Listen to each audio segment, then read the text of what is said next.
Alors bonjour chers élèves, donc ravi de vous retrouver une nouvelle fois dans le cadre de cette révision générale. Avec vous, professeur Ahmed Boulimel, ici qualifié en cela, l'Académie régionale Lyoun Sakia Al-Hamra. Alors aujourd'hui, chers élèves, on aura l'occasion de voir une révision générale dans le cadre de la collaboration entre notre Académie régionale et le ministère de l'Éducation nationale.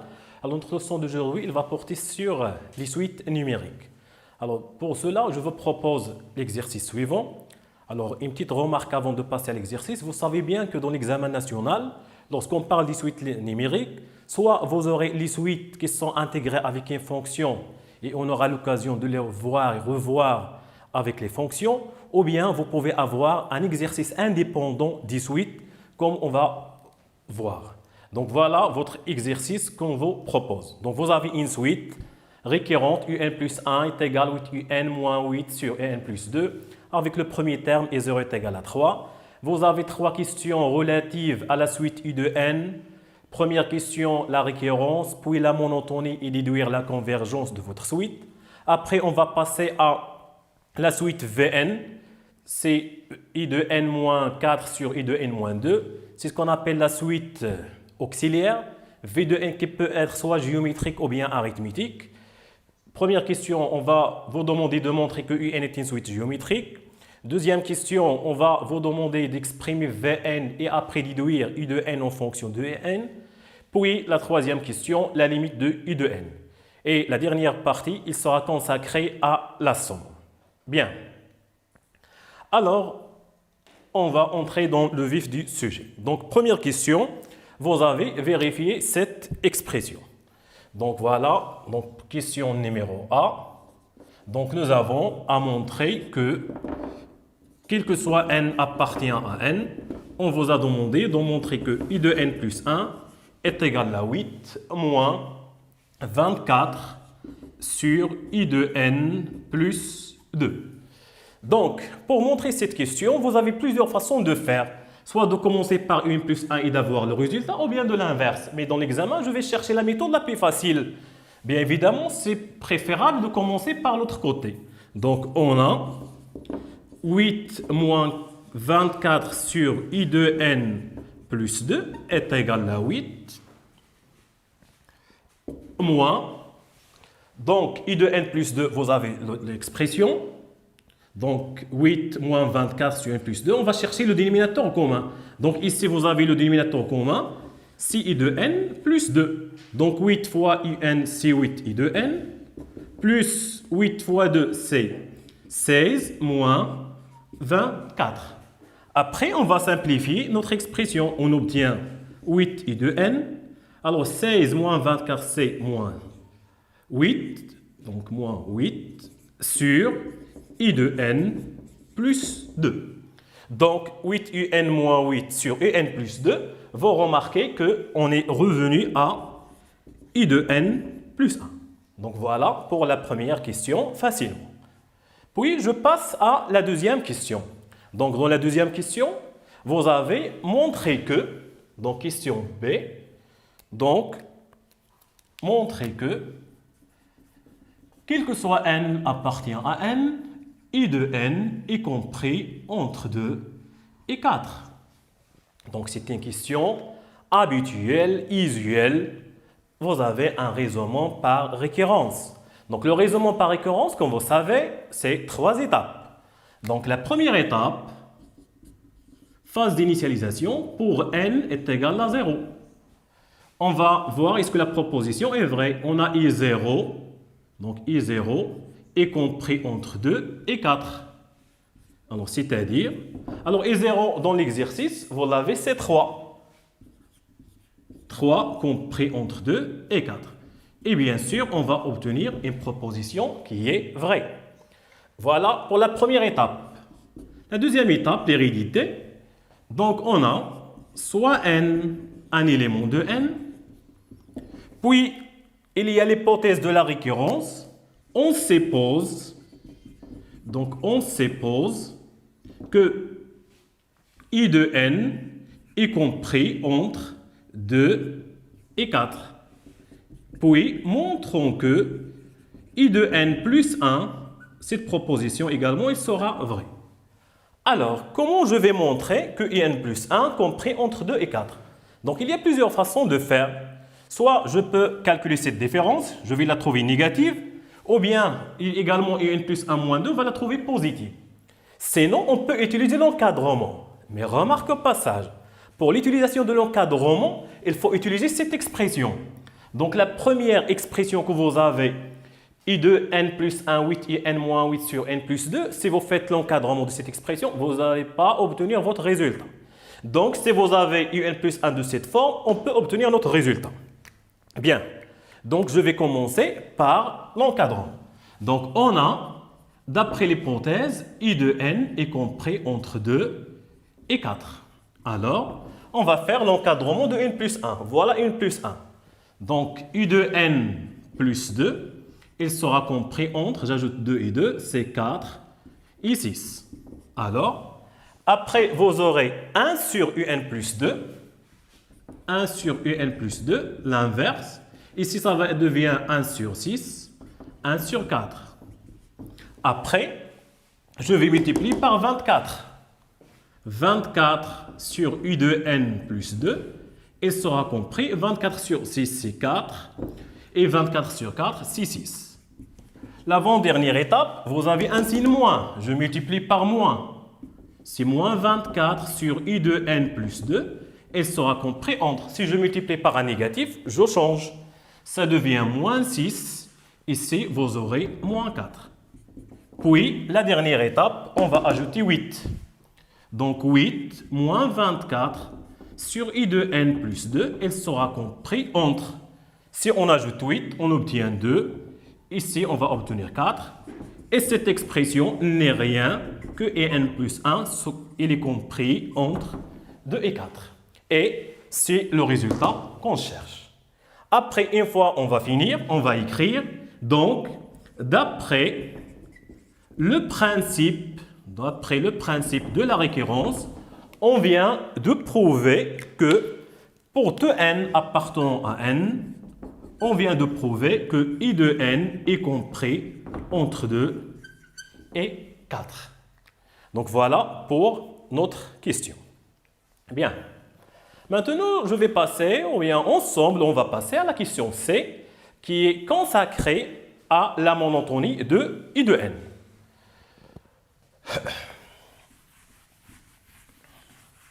Donc, question C, la monotonie de notre suite.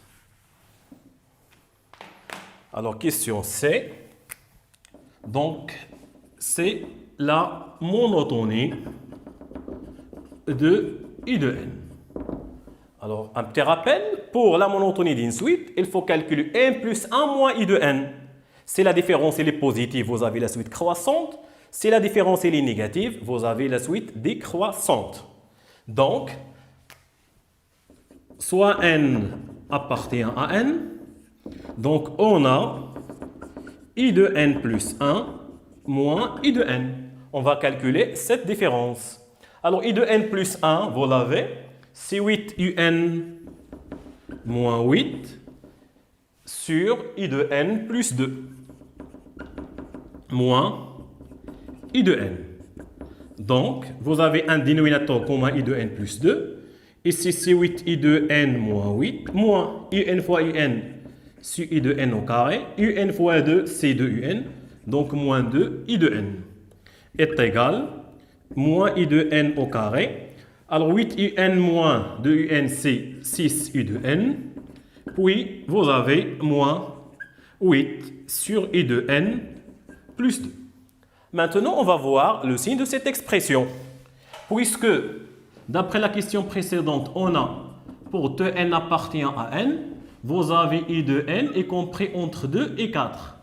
Alors, ce un plus 2, il sera compris entre 6 et 4. C'est-à-dire, vous avez un dénominateur qui est positif.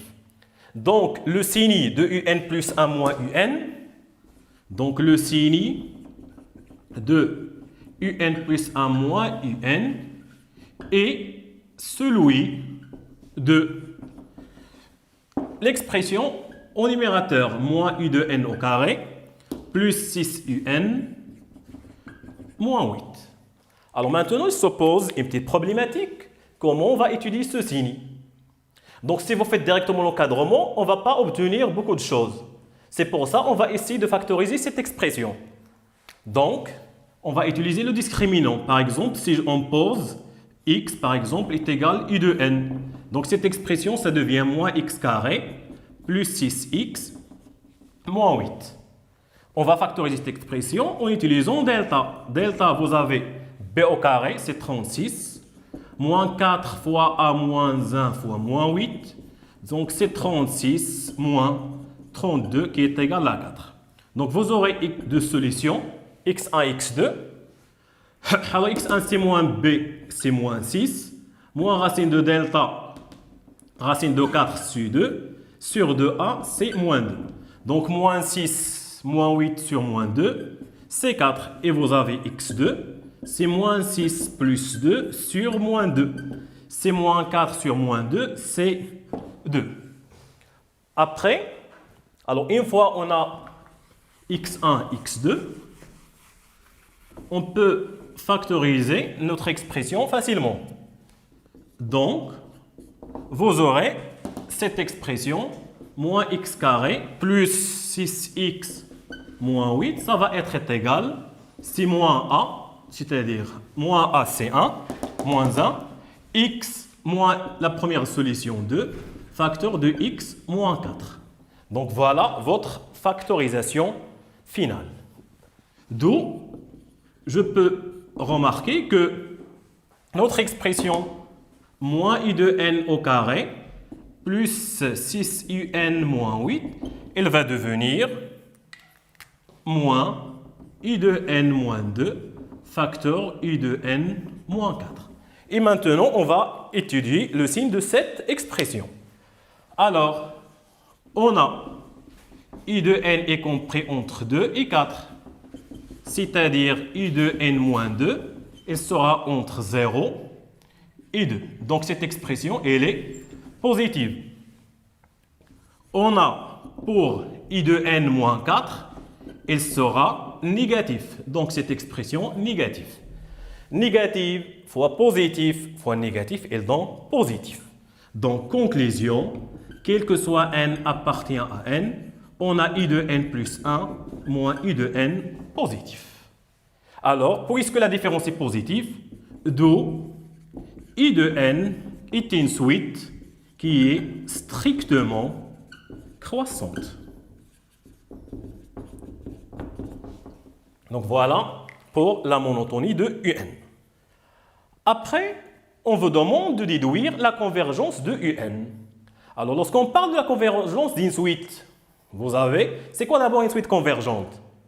Et le contraire, c'est divergente. Lorsqu'on parle d'une suite convergente, c'est-à-dire sa limite, lorsque n tend vers l'infini, exactement plus l'infini, est égal à un nombre. Et la suite divergente, la limite est égale à l'infini.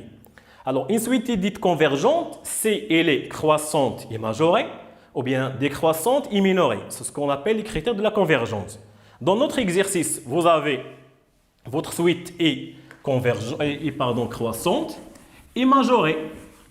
Puisqu'on a i de n est compris entre 2 et 4, ça veut dire qu'il est majoré par 4 et minoré par 2. Donc c'est une suite qui est bornée. Donc on va dire, on a i de n est une suite qui est croissante, puis est majorée par 4. Bon, si elle est décroissante, on va dire qu'il est minoré par 2. Donc, i de n est convergente. Alors, c'est-à-dire quoi convergente? Lorsqu'on va calculer la limite de un lorsque n tend vers plus l'infini à la fin, il faut obtenir un nombre qui est fini. Donc, lorsqu'on va calculer la limite, il faut qu'elle donne un nombre. Bien. Maintenant, on va passer à la deuxième partie de notre exercice. On va introduire la suite Vn, qui est égale à un-2 sur un-4 sur n-2. La suite Vn, c'est une suite auxiliaire. Dans notre exercice, notre suite, on va vous demander qu'il s'agit d'une suite qui est géométrique. Alors pour cela, on aura besoin de ce petit rappel. Donc on va avoir un petit rappel qui est nécessaire dans la suite géométrique et la suite arithmétique. Bien. Donc un petit rappel nécessaire et important. Donc il y a 3 propriétés fondamentales. Donc vous avez votre suite, soit une suite qui est géométrique ou bien une suite arithmétique. Bien. Si on vous demande de prouver que Vn est une suite géométrique, qu'est-ce qu'on calcule? On calcule Vn plus 1, il faut qu'il donne un nombre Q fois V de n. Alors ce Q, elle s'appelle la raison. L'arithmétique, c'est Vn plus 1 moins Vn est égal à R. Donc Q et R, elle s'appelle la raison. Deuxième question qu'on peut avoir, on va vous demander d'écrire le terme général V de n en fonction de n. Pour la suite géométrique, vous avez V de n est égal à V premier fois Q à la puissance n moins p. Souvent, V premier, c'est V0. Donc, il va devenir V0 fois Q à la puissance n moins 0, c'est n. Et pour l'arithmétique, vous avez V de n est égal à V premier plus R facteur n moins p. Et souvent, le premier terme, c'est V0. Donc, vous aurez Vn, c'est V0 plus n fois R. Puis, la dernière propriété, elle sera consacrée à la somme. Par exemple, on va demander de calculer S de Vp jusqu'à Vn, V premier jusqu'à V dernier. Pour la suite géométrique, la formule c'est V premier fois 1 moins Q sur 1 moins Q. Ici, vous aurez la puissance n moins p plus 1, bien sûr avec Q différent de 1. Pour la suite arithmétique, vous avez S, c'est V premier plus Vn, le dernier, sur 2, facteur de n moins p plus 1. Alors, n moins p plus 1, c'est le nombre de termes. On va revenir à cette notion. Bien. Maintenant, on va donc voir la première question. Prouver que Vn est une suite géométrique. Donc, on va montrer que Vn est une suite géométrique. Donc, question 2a. Donc, montrons que Vn est une suite géométrique. Donc, pour prouver Vn est une suite géométrique, donc soit n appartient à n, donc on a, alors, comme dans l'énoncé, vous avez V de n est égal à I de n moins 4 sur I de n moins 2. On a dit pour prouver géométrique qu'il faut calculer Vn plus 1. Alors, Vn plus 1, à quoi est égal Vn plus 1? Donc, Vn plus 1, je vais ajouter ici 1. Donc, 1, 1. Donc vous aurez le résultat suivant. Alors, I de n plus 1, on va remplacer par les données. C8, I de n moins 8 sur I de n plus 2. Voilà. Alors, moins 4. Donc, 8 I de n moins 8 sur I de n plus 2, moins 2. Donc, Vn plus 1 est égal à... Alors, ici, vous avez un dénominateur commun, c'est I de n plus 2. Donc, ici, vous avez I de n plus 2. Ici, vous avez également I de n plus 2.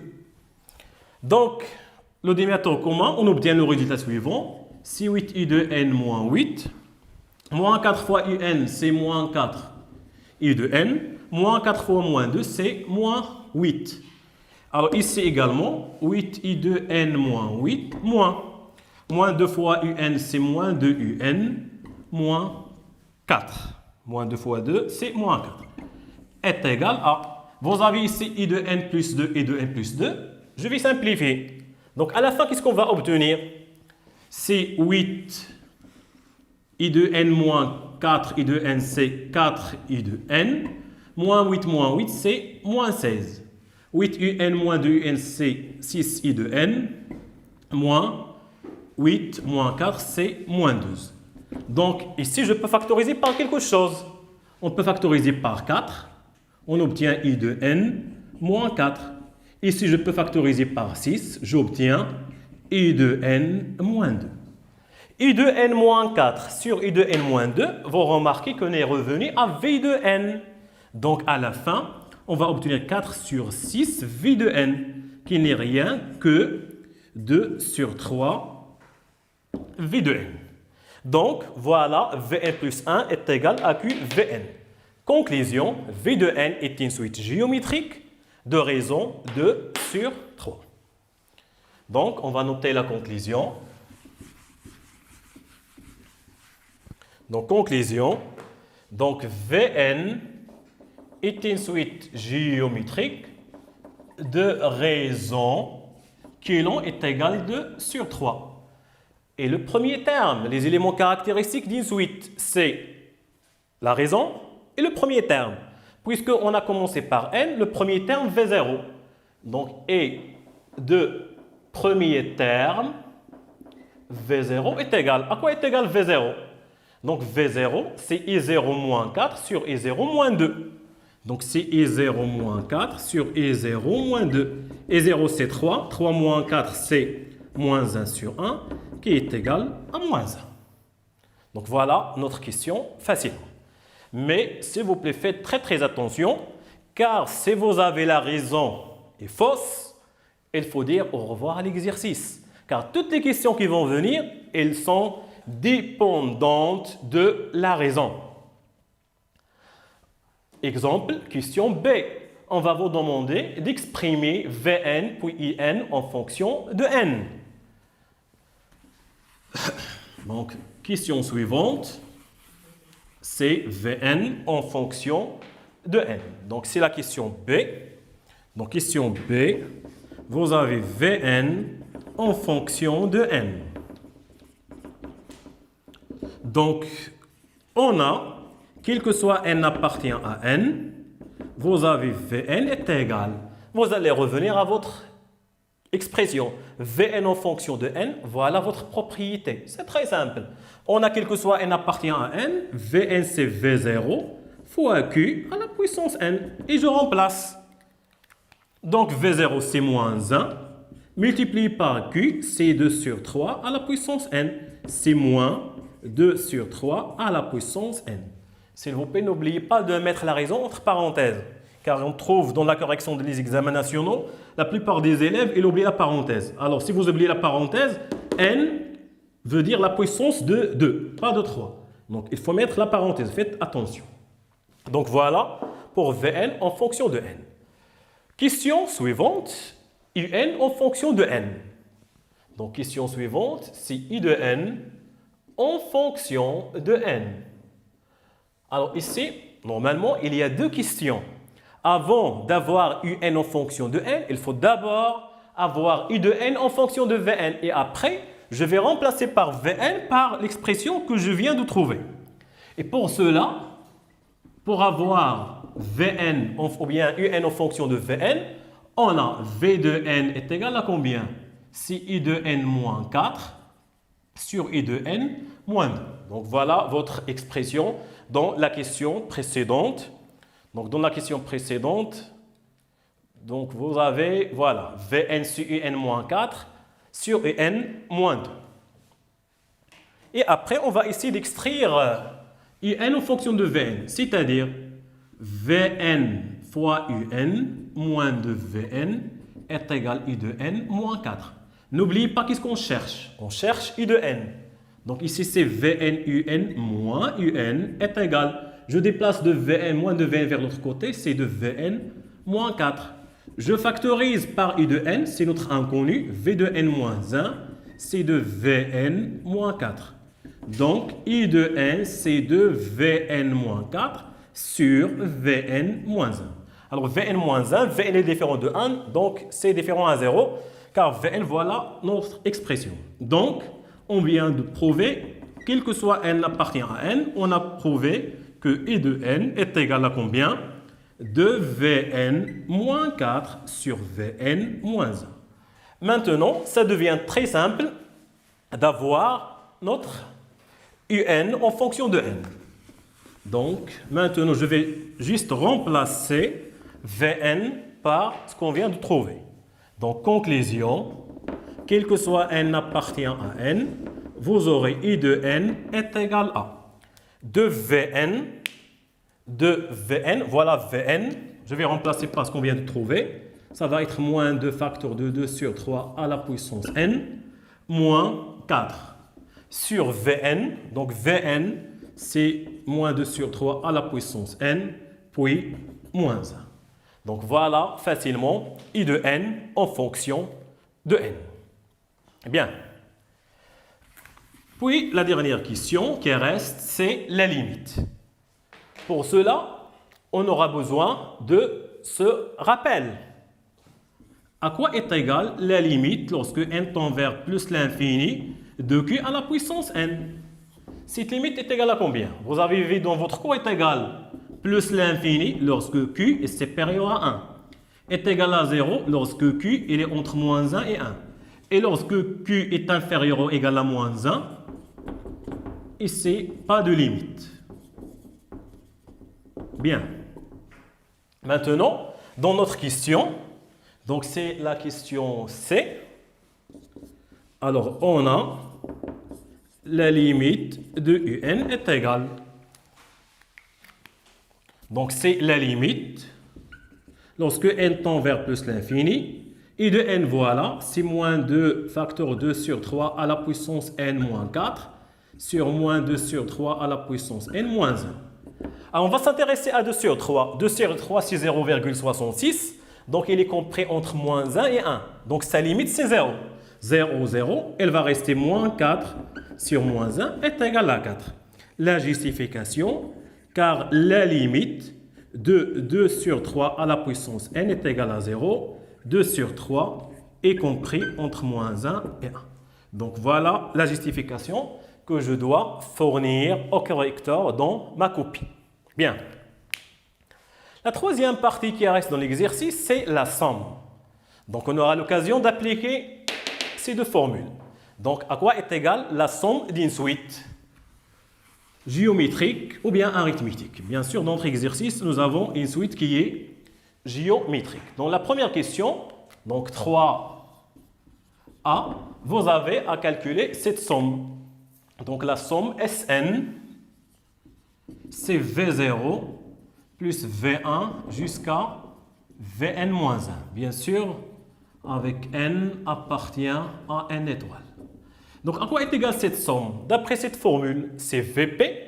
À quoi est égal Vp? Donc, c'est V premier, c'est-à-dire, voyons dans la formule Vp, 1 moins Q, 1 moins Q. Alors, Vp, dans l'exercice, c'est V0. Donc, je vais mettre ici V0. À la puissance. Ici, vous avez n moins p plus 1. n, c'est-à-dire le dernier terme. Ici, le dernier terme, c'est n moins 1. Toujours le dernier, moins le premier, c'est 0, plus 1. V0 dans l'exercice, c'est moins 1. Q, c'est 2 sur 3. 1 moins 2 sur 3. N moins 0 plus 1, c'est n. Alors, 1 moins 2 sur 3, c'est 1 sur 3. On va multiplier par l'inverse, ça devient moins 3. Facteur de 1, moins 2 sur 3 à la puissance n. Donc, voilà votre somme facilement. Maintenant, on va déduire la dernière question. Donc ici, pour la dernière question, donc on n'aura plus besoin de ce rappel. On va faire un peu attention. Donc c'est la question clé de l'exercice. Donc c'est la question qui peut faire la différence entre les candidats dans l'examen national. Donc dans la dernière question, on vous demande de déduire cette somme S'N qui est égale à, donc d'après votre énoncé, c'est moins 2 sur E0 plus 2, plus moins 2 sur I de 1 plus 2, plus, etc. jusqu'à moins 2 sur En-1 plus 2. Donc voilà pour cette question. Donc I0 moins 2 et 0. Donc I0 moins 2. Ici, vous avez I1 moins 2, toujours moins 2. Voilà. Alors, comment je vais calculer cette somme? Donc, d'abord, il faut extraire cette somme en fonction de Vn. Donc, on va revenir à notre expression. Alors, on a V de n, si vous vous rappelez bien, est égal à combien? C'est I de n moins 4 sur I de n moins 2. Donc, est-ce que je ne peux pas déduire cette expression de moins 2 sur I0 moins 2 à travers cette expression? Est-ce que vous ne voyez pas un lien de toujours le même dénominateur? Ici, il faut chercher moins 2. Donc, cette expression n'est rien que I de n moins 2. Ce moins 4, c'est moins 2 sur UN moins 2, UN moins 2. C'est-à-dire, on a divisé le dénominateur en 2. D'où, vous aurez Vn est égal UN moins 2 sur N moins 2, c'est 1, moins 2 sur I de n moins 2. Donc, conclusion, on vient de prouver, quel que soit n appartient à n, vous avez la conclusion suivante. C'est que vous avez V de n moins 1 est égal à moins 2 sur I de n moins 2. Alors, cette conclusion est très intéressante. C'est la clé de votre question. Maintenant, je vais revenir à ma question finale. Donc, S'N est égal. Alors, je reviens à S'N est égal. Bien. Moins 2 sur I0 moins 2. Moins 2 sur I0 moins 2. Elle va être égale à combien? N'est rien que V0 moins 1. Donc, c'est V0 moins 1 plus moins 2 sur U1 moins 2. Moins 2 sur U1 moins 2 n'est rien que V1 moins 1. Etc. Jusqu'à Vn moins 1 moins 1. Donc, ça va être V0 plus V1 plus jusqu'à Vn moins 1 plus moins 1. Alors, pour ce moins 1, combien de fois il se répète? C'est un terme qui est constant. Alors, combien de fois il se répète? Il se répète n fois. Toujours combien de fois? Le dernier moins le premier plus 1. Le dernier, c'est n moins 1. Moins le premier, c'est 0 plus 1. V0, V1 jusqu'à Vn moins 1, c'est la question précédente. N'est rien que Sn. Puis, n moins 1 moins 0 plus 1, c'est n. Moins 1 fois n, c'est moins n. Et après, vous pouvez remplacer ce Sn par cette expression que vous avez trouvée. C'est-à-dire, en conclusion, chers élèves, pour avoir la somme d'une suite, surtout où il y a eu de n, il faut toujours faire le lien avec Vn. Donc, car Vn soit la suite arithmétique ou bien géométrique, et on a les formules de les calculer. Donc voilà pour cet exercice. Merci pour votre attention. Après, on aura l'occasion de voir les suites avec les fonctions lorsqu'on va entamer le chapitre des fonctions. Merci pour votre attention et à la prochaine.